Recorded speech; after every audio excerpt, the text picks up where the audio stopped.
Today, we'll demonstrate how to sculpt nails on our silicone practice hand.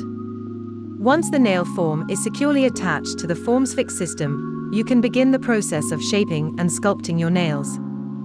We've chosen to create an almond shape using Builder transparent gel.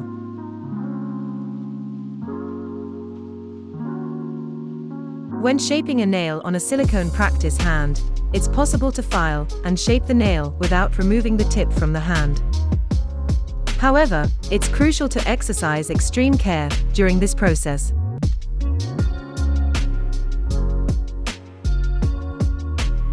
After achieving the desired length and shape, we'll continue with the modeling process.